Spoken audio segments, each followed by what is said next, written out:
in the prime of life dying and washing up on our shores. And then that's probably only about 10% of the whales and dolphins that are actually dying, because most of them don't wash up on shore. And thank God again that we have so many great champions in Congress, but also in Trenton, believe it or not. We have amazing local representatives.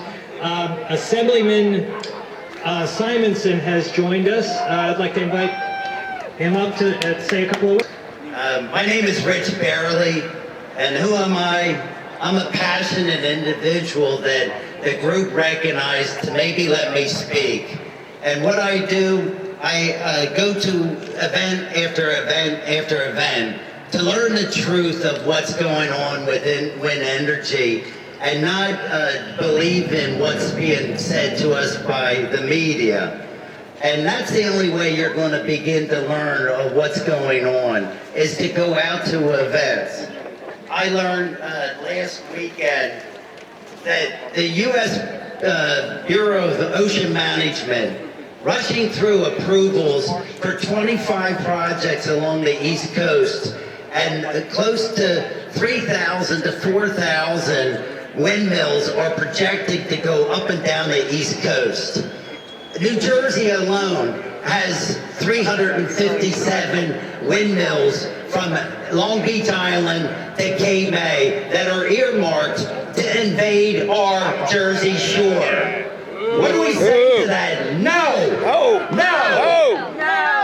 No! They're talking about 9,000 miles of cable emitting dangerous EMFs buried in our ocean floor, digging it up and ruining our fishing industry, the pleasure industry that I do, and the commercial industry. Ruined. These windmills aren't going to be 45 miles, 50 miles offshore. They're going to be right out front here, 9 miles offshore, lit up at night, 1,000 feet in height. Is that what we want to see in our Jersey shore? Is that what we're going to permit them to do on our Jersey shore? Nope. My name is Rich Barely, and who am I? I'm a passionate individual that the group recognized to maybe let me speak. And what I do, I go to event after event after event to learn the truth of what's going on within wind energy, and not believe in what's being said to us by the media. And that's the only way you're going to begin to learn of what's going on, is to go out to events. I learned last weekend that the U.S. Bureau of Ocean Management rushing through approvals for 25 projects along the East Coast, and close to 3,000 to 4,000 windmills are projected to go up and down the East Coast. New Jersey alone has 357 windmills from Long Beach Island to Cape May that are earmarked to invade our Jersey shore. What do we say to that? No! They're talking about 9,000 miles of cable emitting dangerous EMFs buried in our ocean floor, digging it up and ruining our fishing industry, the pleasure industry that I do, and the commercial industry. Ruined. These windmills aren't going to be 45 miles, 50 miles offshore. They're going to be right out front here, 9 miles offshore, lit up at night, 1,000 feet in height. Is that what we want to see in our Jersey shore? Is that what we're going to permit them to do on our Jersey shore? Nope. Thank you. Thank you. And I don't always dress like this, so excuse me. A long ride from Cape May up here. Listen, we've said it before. I know the congressman, myself, Senator Testa, Assemblyman McClellan, they're at other places. We're all over today, different events. And not only that, but our Assemblyman Guardian, Assemblywoman Swift, and Senator Palestina from Legislative District 2 as well. Dan Klein, host of the Dan Klein Show on WOND Radio.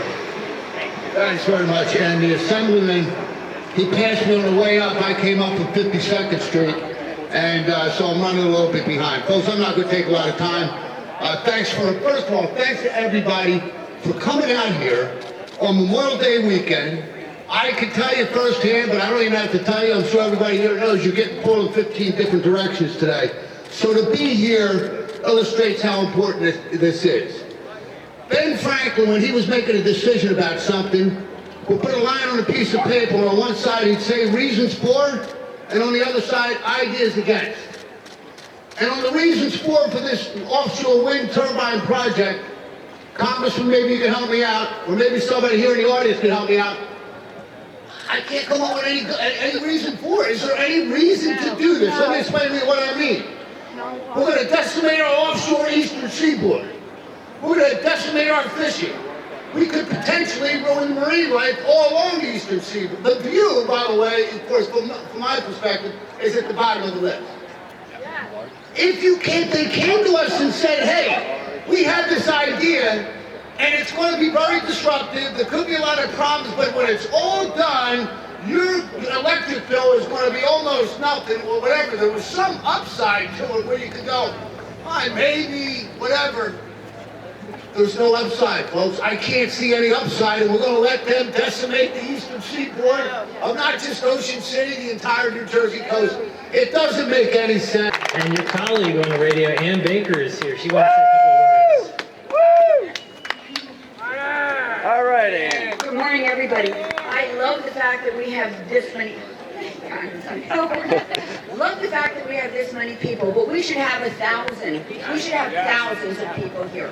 But people don't know. I hear from people who live on the island, and I say, "Are you going to come to the rally? You're going to speak up about the windmills, the wind turbines?" I don't know. Nada. They don't know. So we have to speak up. We have to have our voices heard. And if you don't talk about it, perhaps no one will know about it, even in your small circle of friends. Sometimes we're afraid to speak because of the woke culture.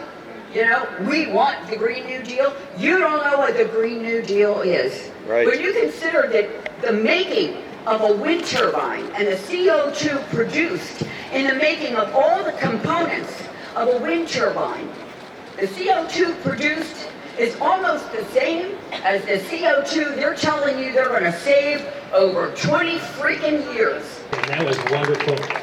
By the way, make sure you post everything from today and here forward on social media. Get the word out. I've been told that the Protect Our Coast Change.org petition has passed 600,000 signatures. We want to get to 1 million. We want to get to 10 million. We got to get people across the country to notice what's going on. I was just in Florida. People in Florida are more educated about what's going on off the Jersey coast than people in Jersey are. That's ridiculous. The governor took the New Jersey home rule power from our community leaders and gave it to the New Jersey BPU. The Murphy administration overrode local zoning regulations by granting the Board of Public Utilities authority to supersede local government power. All the power is given to the BPU to make decisions for us ratepayers on this project. It's alarming to watch the BPU monthly meetings live on YouTube, determining the direction of the wind turbine projects.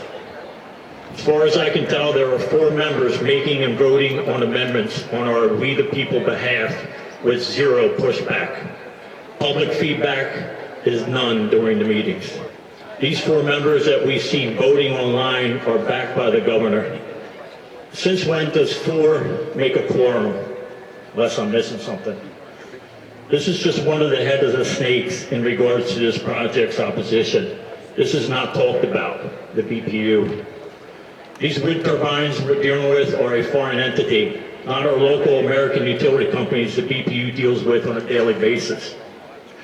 Are these turbine companies renegotiating their contracts? Are they going to ask for new subsidies to builders who have won contracts to build offshore wind farms?